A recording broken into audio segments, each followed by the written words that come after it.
Welcome back to Shri Vijay Devsar ગોળીજી સંઘ તપની વાત. તો આજે આપણી જોડે છે તપસ્વી રત્નો, દીપા આંટી, પ્રણામ. અને એક કપલ, એ મારા માટે એટલે સ્પેશિયલ છે કેમ કે એક અંકલ જોડે, સીએ રાજેશ અંકલ જોડે મારું પ્રોફેશન મેચ થાય છે અને રિદ્ધિ આંટી જોડે મારું નામ. તો ચલો જાણીએ આજે આપણે તપસ્વી રત્નની શું વાત છે. તો દીપા આંટી, તમે આપણે વ્યુઅર્સ, આ દીપા આંટી એ દીપા આંટી છે જે કાર્યકર્તા પણ છે અને આજે આપણી જોડે તપસ્વીની રીતે જોડાયા છે. તો દીપા આંટી, તમારું વર્ષી તપનું જર્ની કઈ રીતે સ્ટાર્ટ થઈ? બહુ જ સરસ રીતે. મને વર્ષોથી વર્ષી તપ કરવાની ભાવના હતી, ઘણા વર્ષોથી. પણ એ વાત મેં નક્કી કરેલી હતી કે વર્ષી તપ કરીશ તો મારા ગોરીદાદાના સાનિધ્યમાં જ કરીશ અને મારા દેવસુર સંઘમાં જ કરીશ. એના સિવાય હું વર્ષી તપ નહીં કરું. અને આટલા વર્ષોથી એની ખૂબ રાહ જોતી હતી, જે હવે પાર પડવા આવી છે. તક આવી ગયો તક આવી ગયો હાથમાં.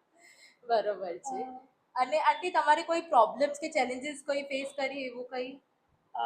આવી 2 મહિના થયા હતા વર્ષી તપ ઉપાડ્યાને. ત્યારે જ મારી મમ્મીને, શી ઇઝ 77 યર્સ ઓલ્ડ, એમને સ્પોન્ડિલાઇસિસનો ઇસ્યુ થયો. She is totally bed ridden થઈ ગઈ. ત્યારે મને એમ થયું કે મારે પારણું કરી લેવું પડશે, બિકોઝ એની પાસે કોઈ જ નથી અને હું પણ સિંગલ છું.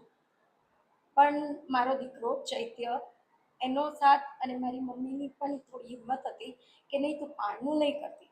અને દીકરાનું એક જ કહેવું હતું કે મમ્મી તું પારણું કરીશ તો બી નાનીની 77ની એજ તબિયત સારી નહીં થઈ જાય. એ પણ તારો એક ધર્મ છે અને આ પણ એક ધર્મ છે, તો તું બંને ધર્મ ચાલુ રાખ, હું તને ચોક્કસ સપોર્ટ કરીશ.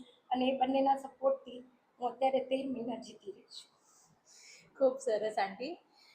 રાજેશ અંકલ, આપણું પ્રોફેશન બહુ ચેલેન્જિંગ છે ઓબ્વિયસલી. તો એક સીએ તરીકે માઇલસ્ટોન અચીવ કર્યો છે અને હવે બીજો માઇલસ્ટોન વર્ષી તપ. તો તમારી લાઈફમાં બંને અચીવમેન્ટને તમે કઈ રીતે કહેવા માંગશો કે પ્રેઝન્ટ કરશો? માઇલસ્ટોન તને ખબર જ છે કે આપણું પ્રોફેશન સીએ લાઈન એવી છે કે માઇલસ્ટોન જ અચીવ કરવાના છે. ડેફિનેટલી. પહેલા ભણવામાં આપણે કર્યા, first group, second group, final, inter. હવે 30 વર્ષ સુધી કન્ટિન્યુઅસ લોકોના ચોપડા ઓડિટ કર્યા, લોકોના ઓડિટ્સ કર્યા, લોકોનું સરખું કર્યું. પછી એક વિચાર આવ્યો કે ચાલો આખી જિંદગી નીકળી ગઈ અને બધાના ઓડિટ કર્યા, તો આપણું ઓડિટ ક્યારે? એ વિચારથી એક સ્ફૂર્યું કે ભાઈ નહીં, ચલો આ વર્ષી તપ આપણે કરવા જેવું છે. ગયા વર્ષે વર્ષી તપ કર્યું, પછી કીધું કે નહીં, આમાં સંતોષ ના થાય, કારણ કે સીએ વાળા ક્યારે સંતોષ ના થાય.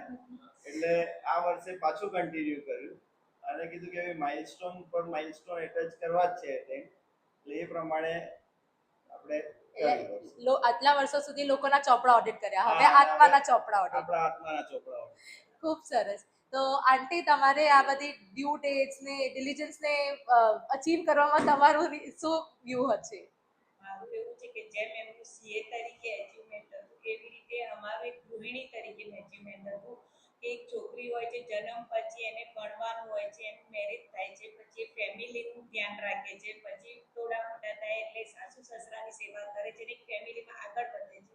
એ જ રીતે મેં મારા ધર્મમાં પણ એવું સ્ટેપ કર્યું. સ્ટાર્ટિંગમાં મેં આંબી સ્નાન એવું કર્યું, પછી અઠ્ઠાઈ કરી, પછી મેં ઉદ્યાન કર્યું અને હવે એ સ્ટેજે આવી કે મેં વર્ષી તપ કર્યું. અને એ વર્ષી તપ મારું એટલું આ ઉંમરે જે થયું એમાં માટે એક ગોળીજી પરિવાર મળ્યો અને ગોળી દાદા મળ્યા. એ બંનેના આશીર્વાદથી અને એ બંનેના સહાયથી જ આજે મારું વર્ષી તપ પૂરું થવા આવ્યું છે. એ બંનેને હું ઋણી રહીશ. 100% આંટી. દીપા આંટી, એઝ અ કાર્યકર્તા, તપસ્વી તો ઓકે, પણ એઝ અ કાર્યકર્તા તમારી જર્ની કેવી રીતે સ્ટાર્ટ થઈ? બહુ જ સરસ. ઘણા વર્ષોથી અમે મહેનત કરી રહ્યા હતા કે વિજય દેવસુર સંઘમાં આપણે વર્ષી તપ સ્ટાર્ટ કરાવીએ, કારણ કે મારા દાદાને 213મી સાલગીરી આવે છે હવે 7th મે. તો અમે ઘણા વર્ષોથી હતું. ક્યારેક વિચાર બી આવતો તો બધા એમ કે ગોળીજી સંઘમાં હવે બહુ પબ્લિક નથી રહ્યું. તો અમે ક્યારેક જ્યારે વર્ષી તપનો વિચાર કરતા ત્યારે એમ થાય કે પબ્લિક આવશે, કરશે, થશે, બધા ભેગા થશે, કેવી રીતે થશે? પણ દાદાની કૃપાથી ગયા વર્ષે ચોમાસામાં વિનય સાગરજી મારા સાહેબ અહીંયા આગળ હતા, રવિ પદ્મસાગરજી મારા સાહેબ હતા, ત્યારે બધાની સાથે વાતો થતી હતી ચોમાસા દરમિયાન. ધીમે ધીમે હું એમની સાથે સંકળાતી ગઈ, એમની પાસેથી બી ઘણા બધા વિચારો લીધા અને ધીમે ધીમે હું કાર્યકર્તા અને તપસ્વીની જર્ની ક્યાં સુધી પહોંચી ગઈ. અમે 13 મહિના સુધી સાથે પહોંચ્યા. અત્યારે અમે પારણાની તૈયારી પર છીએ પત્રિકા લેખન થયું એ પણ ફૂલ જોશથી અને બહુ જ સરસ. ખરેખર સાચું કહું તો વિજય દેવસુર સંઘની શું વાત કરું, એના કાર્યકર્તા, એના સંઘ, એના યંગસ્ટર્સ જે આ તબકી બાત ને બધું કરી રહ્યા છે, પ્લસ પિરસ્કારીમાં, સમિતિમાં બધા એક ફેમિલીની જેમ અટેચ થઈ અને આખી જર્ની અમારી પૂરી થઈ છે.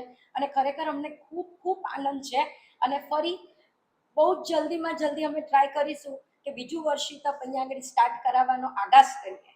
ઓહો, સરસ સરસ. તો આ રીતે આપણે જાણ્યું કે કોઈ પ્રોફેશનલ હોય કે તમે ગૃહિણી હો, જો તમે કરશો તો જ તમારું પાર પડશે. જો તમે વિચારશો કે હું કરીશ તો નહીં થાય, પણ કરશો તો પાર પડશે. ડેફિનેટલી. તો આ જ રીતે બીજી વાતો સાથે આપણે પાછા મળીશું. ત્યાં સુધી પ્રણામ. પ્રણામ.